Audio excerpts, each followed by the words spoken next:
Good morning, everyone. This is attorney Veronica McClendon. I am an attorney in Macon, Georgia, and my firm works with clients who are landowners, farmers, and other legacy driven individuals. We help them with estate planning, such as wills and trust. We handle probate, and we also help farmers with setting up their business entities and making sure that they are legally protected as they are engaging in the important profession of farming. I want to talk to y'all today about probate. A lot of people have misunderstandings about how the probate process works. There's a lot of fear around probate. People think it's going to be stressful, it's going to cost a lot of money, it's something that someone is trying to do to them. And so, what I want to do is demystify the probate process, answer some questions that people often have about probate, and just help you to have more comfort in the process. I do want to offer the caveat that I am an attorney licensed in the state of Georgia. And so the things that I talk about today will be focused primarily on Georgia law. But I think there's some things that everybody can take away from this presentation, from this information that will help you, help your family to navigate this process in a way that's a more smooth process, hopefully a less stressful process, and something that can help you all to continue to operate as a loving family, or whatever y'all, however y'all operate, but continue as a family moving forward into the future.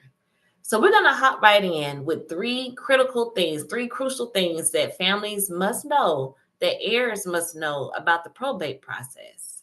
The first thing is that if someone dies with property in their name, 9 times out of 10, probate is going to be necessary in some way.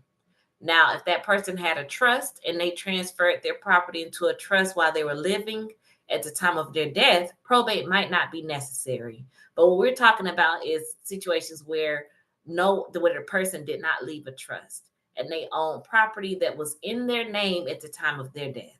So that means they could have owned a house. They may have had money in a bank account. They may have had investment properties, investment accounts that they had in their name, and now that they've died, this property is still in their name. Probate is the legal process that is taken to transfer the ownership from the deceased person to the people that they left behind. If they had a will, probate is still required. And that's because the will, it expresses the person's wishes about how they want their property to be distributed. It appoints someone to be over their estate. But in order for that document to become legally active, for it to go into effect, probate is required.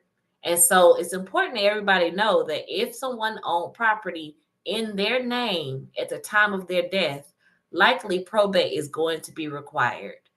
There may be some exceptions, especially in other states, but that's something that a lot of people don't realize. So an example that I see a lot that happens is someone owned a house when they died, and now their children just moved on in and said, okay, I'm so glad that my mom or my dad left us this house. They moved in, they started paying the mortgage, they just kept paying the utility bills. They never changed the ownership from the deceased person's name to the name of the people who inherited the property. And that could cause a lot of issues. If there was a mortgage on the property, sometimes the mortgage lender won't communicate with the family unless they go through probate and change the ownership over. A lot of times they'll experience problems with getting the property rehabilitated. For example, let's say there's a storm, a tree falls on the roof, or the siding needs to be repaired, or the windows need to be replaced, whatever it might be. When those things happen, that's when they realize, man, we should have probated this estate. And so a lot of times people are dealing with these issues concerning property that they've inherited because they have not legally transferred ownership from the deceased person to their living descendants, their heirs, their beneficiaries if they had a will. And so that process is critical. A lot of times when you go into neighborhoods and you see properties that are falling into disrepair, a big cause for that is because there was no one who took legal responsibility for the properties in that neighborhood. And so they were unable to refinance a mortgage to get a better rate. They were unable to take advantage of property tax deductions, such as a homestead exemption. There's so many different benefits that come with having property in your name that you can't take advantage of if probate has not occurred. So probate is essential in most situations when someone dies with property in their name. So that's number one critical thing I want y'all to take note of. The second crucial thing that I want you to take note of is the role of the personal representative. The personal representative is the person who has responsibility over the deceased person's estate. They might also be known as the executor. If the deceased person had a will, then the person that they listed as being responsible for their estate is the executor. If the person died without a will, then their estate representative would be their administrator. And so I want to talk with you about the role of the personal representative, whether they are the executor or the administrator of the estate. If there was a will, the personal representative's role is to carry out the terms of the will. So that means that whatever property the deceased person owned, they are supposed to look at the will and determine who is entitled to inherit that property. And then their job is to transfer ownership from the deceased person's name to whoever was listed in the will as a beneficiary. So, for example, if someone died and they had a house and they said, I want my house to go to my son Bobby, then the executor's job is to sign a deed from the name of the deceased persons as their estate executor, and they deed that property to Bobby, so that Bobby now has a deed saying that he owns this house. So that is supposed to happen. If the person died without a will, their administrator's job is to divide their property up according to state law. So here in Georgia, there's a process called, there's I guess a framework called the rules of intestacy or the laws of intestate succession, where Georgia law attempts to divide up to state how the property should be divided up. So, for example, if the deceased person was married and they had children, then their property would be divided between their spouse and their children. If they were married and did not have children, their spouse gets everything. And so whoever is the administrator over the estate, the personal representative, their job is to transfer the property to the heirs at law of the deceased person. And that's going to be in line with state law. So one thing I want you to note with this is that there's not a whole lot of wiggle room for personal representatives to do what they want to do with this property. If there's a will, their job is to carry out the terms of the will. If there is no will, their job is to divide the property up according to state law. In a lot of ways, that's pretty cut and dry. There's some fluctuation that could happen in there where things would be different, but the rules are pretty clear. But a lot of times family disagreements occur because they don't realize that the rules are pretty clear. The misunderstanding may be on the part of the estate representative. They might think, well, I'm over this estate. I get to determine what happens. I have the final say. Well, if there's a will, unless the will says that all of these decisions are to be made by my executor, the executor does not have the final say. The executor's job is to carry out the terms in the will. If there is no will, the administrator's job is to divide the property up according to the laws of intestate succession. So let's say there is a house and the surviving spouse is and the deceased person had a surviving spouse and children. What's supposed to happen is that the administrator would issue a deed that shows the spouse as whatever percent ownership they're supposed to have. Here in Georgia, it's either going to be 1/3 or it's going to be 1/2. So if it's a spouse and one child, spouse gets half, child gets half. If it's a spouse and two or more children, then the spouse gets a third always. And however number of children there are, they split the rest of the 2/3. So the administrator's job is to draft a deed that is in line with that. Is not to say, well, I think that this person really should get this much. They're supposed to just issue that deed the way that the state law determines. Now, there may be some, there's like petition for years support that the surviving spouse could file, or if they're minor children, they may have a right to get a more of the estate to provide for their needs for up to a year. That's a little more specialized, but generally speaking, the state law is going to control how that property is divided up. And so that's something that's important for people to realize, that the administrator can't just give the property to whoever they want to give it to. And so if you have a family member who wants to be the administrator over an estate or the executor over an estate, they are often going to contact you. If they have an attorney, then their attorney is going to likely recommend that they contact you and see if you will sign a document that allows them to, that says that you agree for them to be over the estate. And a lot of times there's a misconception there. People think, well, they're trying to get me to sign over my rights to everything. No, not necessarily. What I encourage you to do is to read the document very carefully and see what the administrator is really trying to accomplish. I actually am going to share this document here so that you can see an example of what an executor and administrator might actually ask you to sign. So I'm going to pull this up here. So here in Georgia, we have this selection by heirs form, and this is what an administrator or someone who wants to be the administrator over the estate. This is what they might send to you as an heir and ask you to sign. And a lot of times people see this and they say, they trying to take everything. They want to get everything. No, no, no, no, no, no, not necessarily. So with this document here, it's called a selection by heirs. And what they would do is put the county of the person, the last residence of the person who died. They'll put their county here. They'll put their name here. And this is usually going to be left blank until they are actually appointed as administrator, or until the court accepts the documents. Then the court will assign an estate number to the estate. Here is where the administrator would put their name, the proposed administrator, the person who wants to be administrator. They will put their name in this spot. So for me, it's Veronica McClendon. I might say, I'm wanting to be the executor, or I'm sorry, for this form is an administrator where there's no will. I want to be the administrator over this particular estate.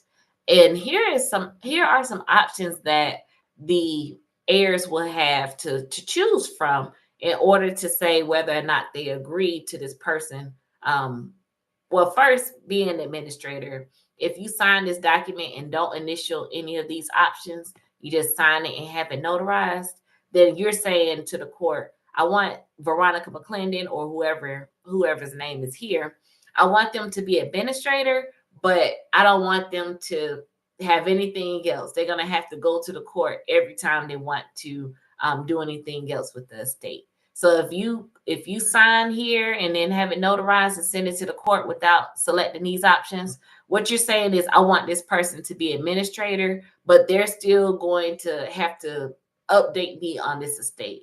And so if you have someone that you think they're pretty reasonable, they got good sense. They may not be your best friend, they may not be your favorite cousin, but you feel like they'll do the right thing. You can have them to be administrator and not select any of these options. And then in that case, you have someone who's over the estate, who can make decisions for the estate, who can handle business for the estate, but they're going to still have to keep you updated as an heir as to what they're doing with the estate. And so this first option here, if you initial here, then you are asking the court to grant the administrator powers. And those powers would include the power to sell property or lease the property, to do things with the property that would typically require a court order. So if you want to give them that power to do that, you can initial this first option. And so a lot of times when the family's pretty close, like brothers and sisters, and they're dealing with a parent's estate and the family is pretty much on the same page, they want things to move as quickly as possible, as easily as possible. So they will select option A to give the administrator full powers to do whatever they need to do to handle this estate. But if it's someone that you kind of don't trust and you feel like, if they think they're gonna sell property, I want to know about it. I want them to have to ask the court for permission. Then you might not select this first option. Second option is the option to waive reports. So as an estate administrator, or even as the executor of an estate, if reports were not waived by the will, the person who is the personal representative for the estate has to file an inventory with the court where they're telling the court these are the assets that the deceased person owned at the time of their death. These are the things I've been able to find. It might be houses, bank accounts, personal property like vehicles. All of those things will go in the inventory. Here in Georgia, the inventory is due 6 months after the personal representative is appointed. And then every year after that, they have to file an annual return. And with the annual return or the annual report, that's where they are reporting to the court what they've been doing with the estate. So again, if you feel like you don't really trust the person as much and you want to you want to be able to monitor what they're doing, then you can leave this option B blank, and then the court will require that they submit reports to the heirs and to the court as well. This option C is the option to waive bond. You're asking the court to waive the bond for the person requesting to be the administrator. Again, this is something that's optional. If you trust a person, go ahead and sign it. And basically what a bond is, it's kind of like an insurance policy. If the person who is over the estate decides they want to just take everything and run and move to Hawaii and live their best life, then a bond is going to reimburse the estate for whatever the heirs have missed out on, whatever the personal representative has stolen. Then the heirs will get reimbursed through this bond. So if you trust a person, you know that they're not going to run off and steal everything from the estate, you might agree to waive the bond. And again, a lot of times families will do this because they trust a person who's seeking to be the administrator, and they want everything to be as cost effective, as efficient, as timely as possible. And the final thing is the option to waive statements. And so the personal representative is required to provide the heirs with statements at least once a year, saying this is the money that came into the estate, this is the money that went out of the estate. And if you initial here, you waive that option as well. And so I have had some people who will initial next to each of these options, except for Part D.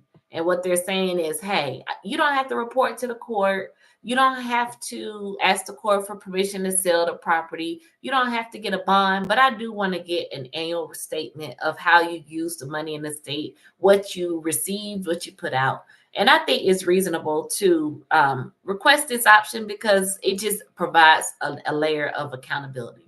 So they won't have to report to the court, but they will have to report to the heirs. And if heirs are like, we ain't got no reports, it's been 2 years, we haven't gotten our reports, our statements, then they can ask the court to enforce that provision or to hold the estate representative liable for not furnishing those annual statements. And so I wanted to go through the selection by heirs form and just let you all know that if a family member comes to you with this, it doesn't necessarily mean they're just trying to take over and take everything. If they had a lawyer involved with it, the lawyer probably told them, hey, get them to sign this so that we can move this process along as quickly as possible, spend as little money as possible. Because all these things here require money. If they are have to file a petition with the court for leave to sell the property, for permission to sell property, they have to pay filing fees. They might have to pay a lawyer to draft the petition. They're going to have to serve all the heirs. So if you initial there, you're saving the estate those costs, and that means the heirs get to benefit from that money instead of it being used to pay courts and lawyers and all kinds of fees. And so all of these things require money.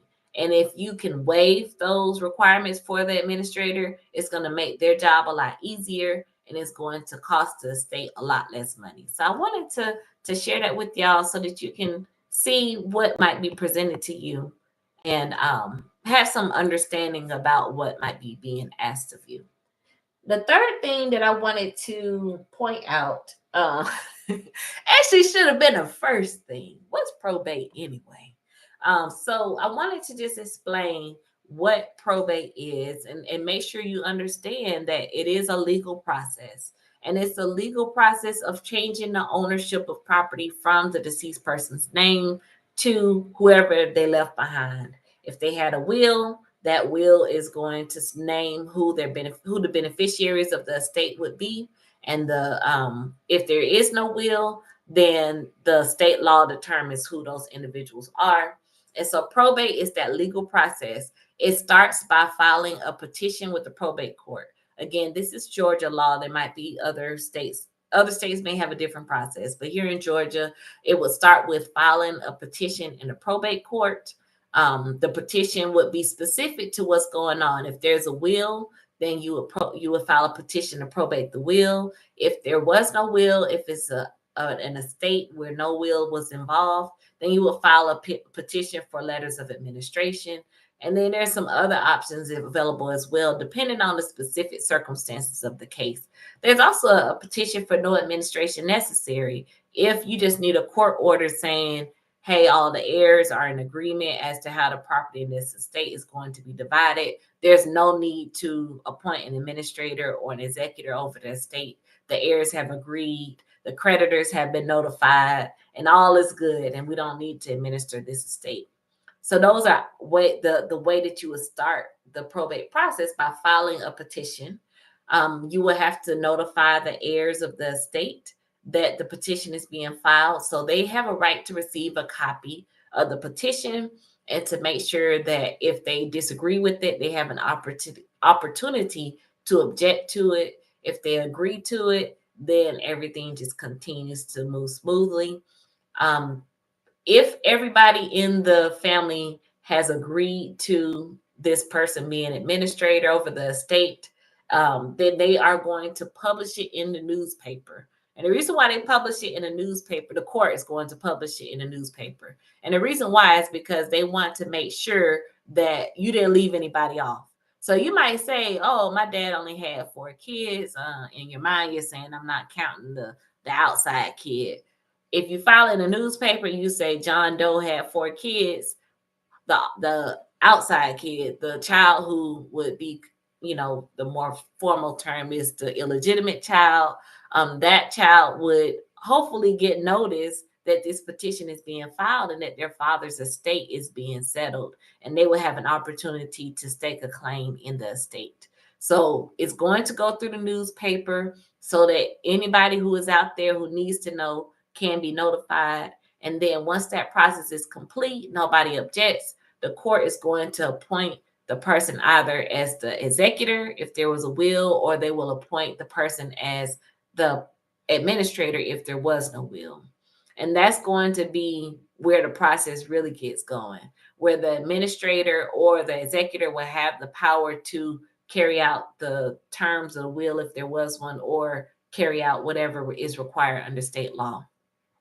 The personal representative from there then has to put a notice in a newspaper notifying anybody who may be a creditor of the estate or someone who may owe the estate money. This is your opportunity to either state your claim, to say that the estate owes you money, or to pay up if you owe the estate money. This is your official notice that this time has run, and those individuals have the 90 days after the notice runs in the paper to provide any claims or raise any concerns that they may have. So generally speaking, that's how the probate process works. Once that time period has run, where the notice to the debtors and the creditors has gone out and they've had the 90 days to respond, after that point, the estate representative then has they are able to then start distributing the assets of the estate to either the heirs or the beneficiaries according to the terms of the will.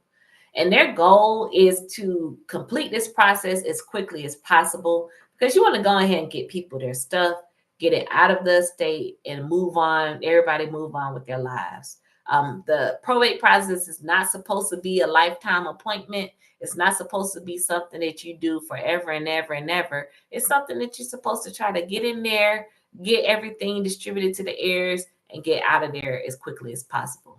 I do want to also note that in the process of notifying any potential creditors or debtors. I've never had anybody respond and say, "Hey, I actually owe this person $10,000, and I wanted to notify you of that so I can pay." I've never had that happen.